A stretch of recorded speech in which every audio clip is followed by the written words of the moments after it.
Okay, so if we could just, let's work our way around the room and share the ideas that you came up with around what it looks like when a teacher is successfully implementing these questions and what we might see if it is not going so well for a teacher in the classroom.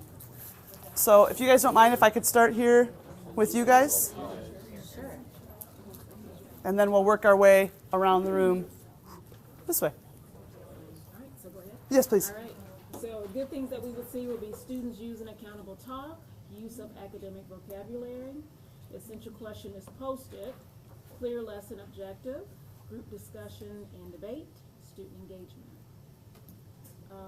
Little student response, no back and forth dialogue between student and teacher, closed questions, no student engagement, students unclear about the objective or the essential question.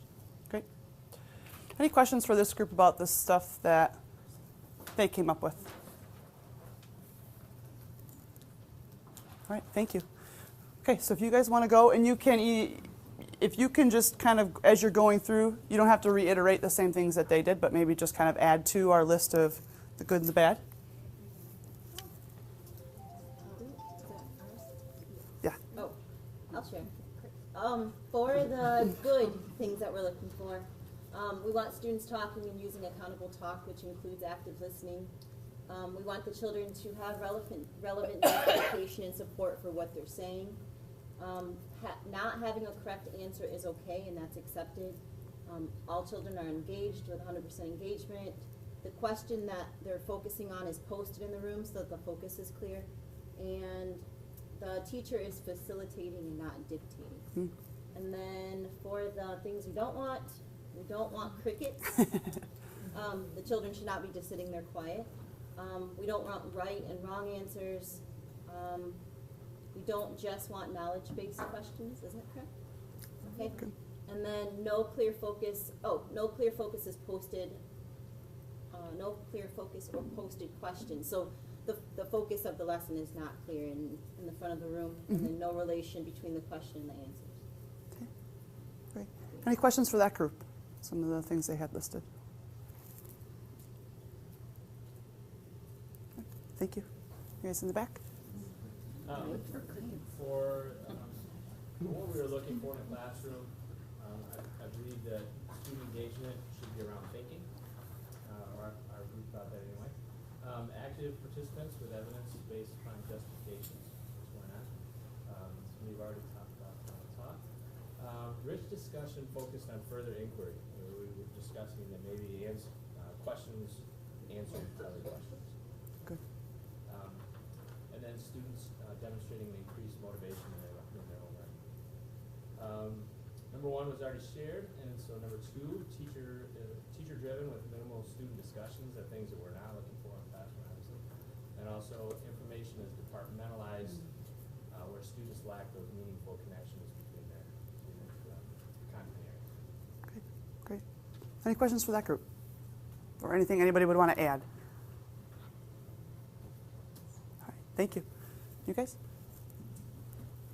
So Blair, you were right. We have a hard time writing on square paper. So that's why there's a little angle. So anyway, I just need you to know that square paper is like a dream for me. That's just very funny how people are different. with it, you can tell. I love it. It's great. That's great. Figure it out. So, what we want to see is student conversations. Comments are connected in those conversations and build onto the thinking. The idea of a dialogic classroom. The teacher as facilitator. Students and teachers asking questions. A trusting environment where it's okay to be wrong. Room set up for collaboration and conversation. Room for the group to sit in a circle and the importance of that circle. On the other side, teacher talk dominates, IRE type questions, initiate, response, evaluate. The physical structure rows, teacher holds and delivers knowledge, one way, teacher to student, teacher to student, teacher to student. Right, wrong answers, and hands raised or not. Great. You seem like a pro, all the way down to an acronym for IRE. That's great. Questions for them? Thank you. You guys? Guess I'm it. For successful, we thought meaningful conversations, students are engaged, the questions are posted, kids are asking other questions, each other other questions, and teacher giving a directed question. So instead of giving, like if they're coming to asking you a question, you kind of give them a new question to kind of lead them a different direction. Not successful would be hearing kids say, I don't get it, the blank stares, conversations that are off topic, and then the teacher is giving them too much prompting. Okay. Questions for them? All right, and then last but certainly not least, you guys. Sure, let's see what we haven't hit already. We said that we should see productive group work with meaningful discussions and high student participation. So on the gradual release model, we're there for support and we're kind of bouncing around talking with groups, but it's very high student led. Things we don't want to see are off task, mostly teacher driven, that's not what we're going for. Low student engagement is not a good sign, and it shouldn't be quiet in there. I like what they said about crickets, so it's very cool. Great. So there's a lot of commonalities, I think, as I was listening and watching you guys as you were kind of filling out your charts. And we're going to talk about this idea now. We're going to start with the good, and we're going to talk about what it takes for a teacher to actually be able to implement and have his or her room look as many of these groups decided. I had the opportunity for a couple of years in a row to listen to Dr. Ball from the University of Michigan. She's the Dean of Ed there. And she came to Grand Rapids and she taught some kids. I think actually the first year she was here, she taught some Kentwood kids. And if you have ever heard or listened to her talk about things, she says, being a teacher is actually very complicated work. Sometimes people think, well, you got your summers off, you're home at 3, and life is grand. It's so very easy to be a teacher. And she says, that being a good teacher takes a lot of work, and you know that. But it's kind of good that she's the one saying that because she's also on the educator effectiveness committee from the governor trying to figure out this crazy with what the observation tools are going to be for teachers moving forward as a state. That she has this view that it's complicated. The work that you guys do to get your classrooms to look like the good charts.